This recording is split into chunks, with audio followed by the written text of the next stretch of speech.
আজকে বিএনপির ৪৭তম প্রতিষ্ঠাবার্ষিকী উপলক্ষে আমরা দেশবাসীকে এবং আমার নারায়ণগঞ্জবাসীকে শুভেচ্ছা জানাই। সাথে সাথে আমার শহীদ প্রেসিডেন্ট জিয়াউর রহমান স্যার এই দলের প্রতিষ্ঠাতা, তারও মাফেরাত কামনা করি এবং আমাদের দেশ নেত্রী অসুস্থ আছে, তারও সুস্থতা কামনা করি। তারেক রহমানের দীর্ঘায়ু কামনা করি এবং তারেক রহমান এই দেশে আসবে বীরের বেশে। নারায়ণগঞ্জবাসীকে এই মেসেজ দিতে চাচ্ছি যে আমার দেশবাসী আজকে আমাদের নির্বাচন হবে আর আমাদের নারায়ণগঞ্জে সন্ত্রাস মুক্ত এবং মাদক মুক্ত একটি সুন্দর সমাজ গড়ে তুলব ইনশাল্লাহ। সবার সহযোগিতা কামনা করি। এই সাথে বাংলাদেশ জাতীয়তাবাদী দলের প্রতিষ্ঠা লগ্ন থেকে স্বৈরাচারের বিরুদ্ধে আন্দোলন এবং আমি দুঃশাসন বিরুদ্ধে আন্দোলন করতে গিয়ে এবং ২৪-এর গণ অভ্যুত্থানে যারা শহীদ হয়েছেন, যারা শাহাদাত বরণ করেছেন, তাদের বিদেহী হত্যার মাগফিরাত কামনা করছি। আপনারা জানেন যে আপনাদের প্রিয় মানুষ জাকির খান দীর্ঘদিন যাবৎ তাকে নির্যাতন করা হয়েছিল, তাকে হত্যা করার ষড়যন্ত্র করা হয়েছিল। আমি খুব ছোটোবেলা থেকে তাকে চিনি, দেখেছি খুব কাছ থেকে। আমি যখন কারাগারে প্রথম যাই তখন উনি কারাগারে 10 বছরের কারাদণ্ড নিয়ে ছাত্র অবস্থায় একটি ছেলে মানবেতর জীবনযাপন করতেন। উনি বের হয়ে আসার পরে যখন একটি সম্বর্ধনা অনুষ্ঠান হয়েছিল, তখন সেই সম্বর্ধনা অনুষ্ঠান আমি দেখেছি হাজার হাজার লক্ষ লক্ষ জনতা তখনই তাকে বরণ করে নিয়েছিল। আজকে দীর্ঘ 25 বছর পরে এসে আমরাও তার একই জনপ্রিয়তা দেখতে পাচ্ছি। আজকে আমাদের একটি বর্ণাঢ্য র্যালি প্রতিষ্ঠাবার্ষিকী উপলক্ষে আমরা একটি গাজীপুর মহানগর বিএনপির উদ্যোগে আজকে এই বর্ণাঢ্য র্যালির আয়োজন করা হয়েছে।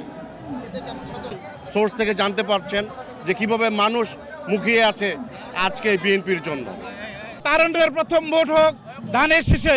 এই ধানের শীষে ভোট দিয়ে জাতীয়তাবাদী দল বিগত দিনে বেগম খালেদা জিয়া তিনবারের প্রধানমন্ত্রী, শহীদ রাষ্ট্রপতি জিয়া রহমান প্রেসিডেন্ট ছিলেন, তাদের অভিজ্ঞতা আছে, তাদের চাওয়া পাওয়ার কিছু নাই। আপনারা আবার সকলে মিলে যদি ধানের শীষে ভোট দেন এবং শহীদ রাষ্ট্রপতি জিয়া রহমানের দলকে ভোট দেন এবং বেগম খালেদা জিয়া আপসের নেত্রীর দলকে যদি ভোট দেন, আমাদের ভারপ্রাপ্ত চেয়ারম্যান তারেক রহমানের ধানের শীষে যদি ভোট দেন, তাহলে আমরা এই দেশের জনগণের আপমন জনগণের মুখে হাসি ফুটাবো ইনশাল্লাহ। বাংলাদেশ জাতীয়তাবাদী দলকে আমরা শক্তিশালী করে আমরা মাঠে ময়দানে কাজ করছি। আজকে এই জনসমুদ্র আমাদের, কিন্তু আগামী জাতীয় সংসদ নির্বাচনে বাংলাদেশ জাতীয়তাবাদী দল বিএনপিকে আমরা জনাব তারেক রহমান সাহেবের হাতকে শক্তিশালী করে আগামী দিনে তাকে এই বাংলাদেশের আমরা প্রধানমন্ত্রী করব, এই আশাবাদ ব্যক্ত করছি। বাংলাদেশ জাতীয়তাবাদী দল বিএনপির ৪৭তম প্রতিষ্ঠাবার্ষিকী উপলক্ষে আজকে লোহাল ইউনিয়ন বিএনপি থেকে বিএনপি এবং এর অঙ্গ সহযোগী সংগঠন আজকে আপনারা দেখছেন ইতিপূর্বে যে তারা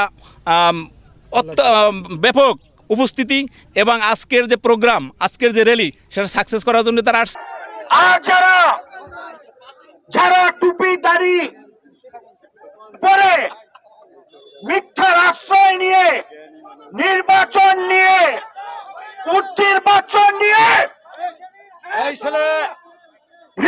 নিয়ে যারা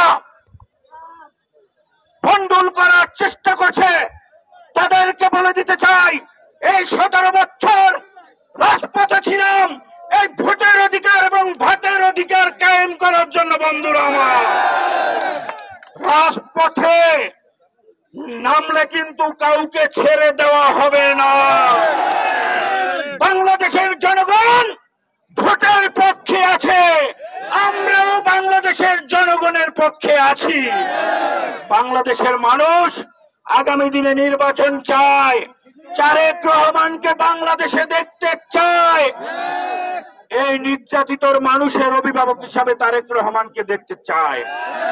আপনাদের সকলকে এই 17 বছর রাজপথে যুদ্ধ করে গেছেন, এই জন্য আমার নেতা জনাব তারেক রহমানের পক্ষ থেকে ধন্যবাদ জানিয়ে, আজকে থেকে ৪৭ বছর আগে বাংলাদেশের ভাগ্য আকাশে একটি ধ্রুব তারা উঠেছিল, তার নাম হলো বিএনপি। তার জন্ম দিয়েছেন সেই স্বাধীনতার মহান ঘোষক আমাদের প্রিয় নেতা শহীদ রাষ্ট্রপতি জিয়াউর রহমান। বিএনপির জন্ম হয়েছিল একটি ঐতিহাসিক কারণে। যখন বাংলাদেশে সকল মানুষের রাজনৈতিক অধিকার হরণ করে নেওয়া হয়েছিল, সকল সংবাদপত্রকে নিষিদ্ধ করে দেওয়া হয়েছিল, মানুষের অন্ন বস্ত্রের কোনো ব্যবস্থা ছিল না, সদ্য স্বাধীন প্রাপ্ত একটি দেশের মানুষ নানানভাবে আক্রান্ত হয়েছিল, সেই 1971 সালের মহান স্বাধীনতা আন্দোলনে উষা লগ্নে যেমন শহীদ রাষ্ট্রপতি জিয়াউর রহমান বাগের গর্জন দিয়ে উঠেছিল, আমি মেজর জিয়া বলছি, স্বাধীনতার ঘোষণা দিয়ে 9 মাস সশস্ত্র সংগ্রাম করে বাংলাদেশকে মুক্ত করেছেন। সেজন্য জিয়াউর রহমানকে বলা হয় স্বাধীনতার ঘোষক।